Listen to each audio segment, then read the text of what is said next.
मानगो के आशियाना निवासी और गैंगस्टर अखिलेश सिंह के कथित गुरु कहे जाने वाले विक्रम शर्मा की उत्तराखंड की राजधानी देहरादून स्थित सिल्वर सिटी मॉल में गोली मारकर के हत्या कर दी गई है। उनके सिर में गोली मारी गई और जिससे मौके पर ही उनकी मौत हो गई। मामले में विक्रम शर्मा के पड़ोसी अखिलेश सिंह के बयान पर अज्ञात के खिलाफ डालनवाला देहरादून थाना में हत्या का केस दर्ज किया गया है। विक्रम शर्मा की हत्या से मिले सीसीटीवी फुटेज के आधार पर पुलिस बागबेड़ा के शातिर अपराधी आकाश प्रसाद और उसके साथी आशुतोष कुमार सिंह और विशाल की तलाश में जुटी है। सूत्रों की अगर माने तो विक्रम शर्मा की हत्या की योजना मानगो में बनाई गई थी। जुलाई 2025 में विक्रम शर्मा का भाई अरविंद शर्मा मानगो में अपने एक साथी प्रभात के पास पहुंचा था, जिसके बाद से विक्रम शर्मा की हत्या की रूपरेखा तैयार होने लगी थी और बाद में योजना में कुछ शातिर अपराधी और गैंगस्टर को भी शामिल किया गया। वहीं जमशेदपुर में विक्रम शर्मा के बढ़ते हुए राजनीतिक रसूख को भी हत्या का कारण माना जा रहा है। इसके अलावा विक्रम शर्मा के कारोबारियों के अनुसार विक्रम का अपने भाई अरविंद शर्मा के साथ संपत्ति को लेकर के विवाद चल रहा था। अरविंद शर्मा काशीपुर में रहता है और उसका पूर्व में भी आपराधिक इतिहास रहा है। सोनारी के कारोबारी अशोक शर्मा की हत्या के मामले में अरविंद शर्मा पर लाल वारंट जारी किया गया है। पुलिस पूरे मामले को लेकर इस बिंदु पर जांच में जुटी है।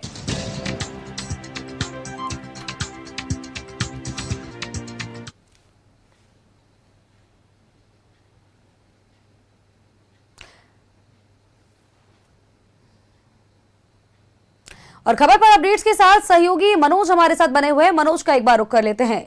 मनोज, गैंगस्टर अखिलेश सिंह के कथित गुरु यानी कि विक्रम शर्मा की उत्तराखंड की राजधानी देहरादून में जिस तरह से गोली मार करके हत्या कर दी गई है, ये कहा यह जा रहा है कि किसी आपसी रंजिश को लेकर के, विवाद को लेकर के, या फिर राजनीतिक जगत में जिस तरह से हस्तक्षेप और पट्टाक्षेप उनका हो रहा था, जिस तरह से उनका रुतबा बढ़ता जा रहा था, इसको लेकर के यह हत्या कर दी गई। हालांकि यह जरूर बताया जा रहा है कि उनका उनके सगे भाई के साथ ही सही संबंध नहीं था।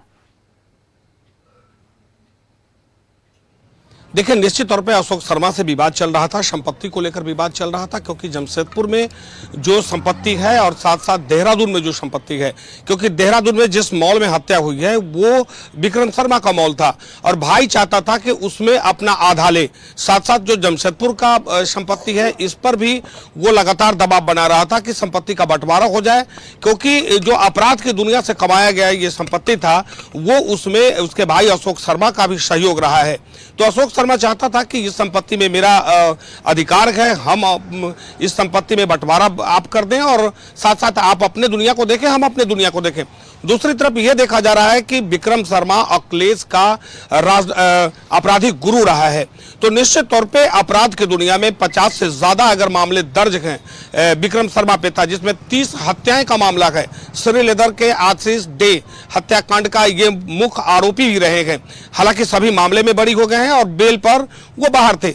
तो कहीं ना कहीं ये लग रहा था कि राजनीतिक दबाव जो है वो दूसरे तरफ से देना चाहते थे, क्योंकि इससे पहले अखिलेश जब पिछली बार जब जेल से छुटकर आए थे तो आसू पार्टी का उन्होंने ज्वाइन किया था, जहां के उसके बाद स्थानीय लोगों ने उसका विरोध किया था और उसका समर्थन ये विक्रम शर्मा का ही था।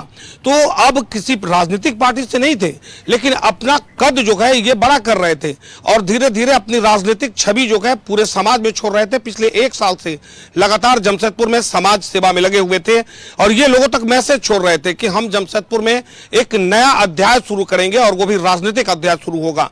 लेकिन कहीं ना कहीं इनकी हत्या हुई गई और हत्या के साथ साथ जब हत्या हो गई तो कई तरह की बातें आ रही है। लेकिन अभी तक जो छन कर आया है कि इनका भाई अशोक शर्मा से विवाद चल रहा था, अशोक शर्मा नहीं चाहता था कि ये इनकी राजनीतिक कट बढ़े।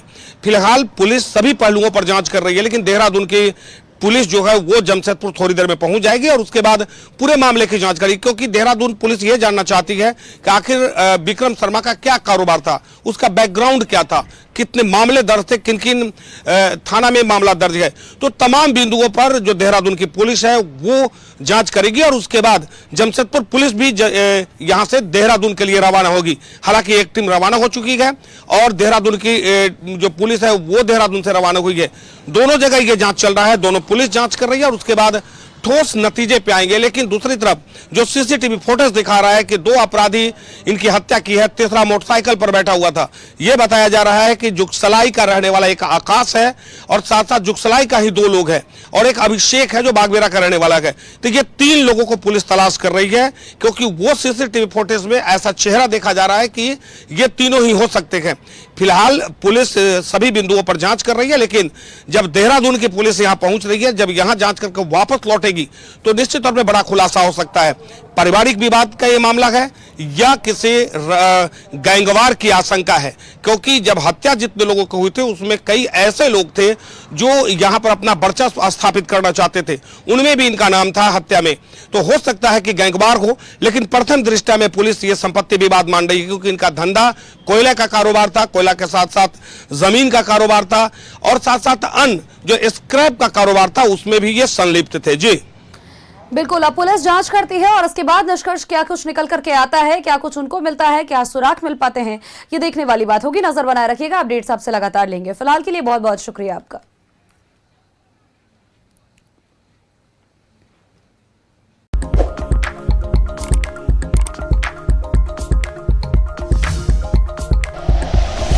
Like and share videos, subscribe करें हमारा चैनल और प्रेस करें बेल आइकॉन। न्यूज़ 11 भारत, सच है तो दिखेगा।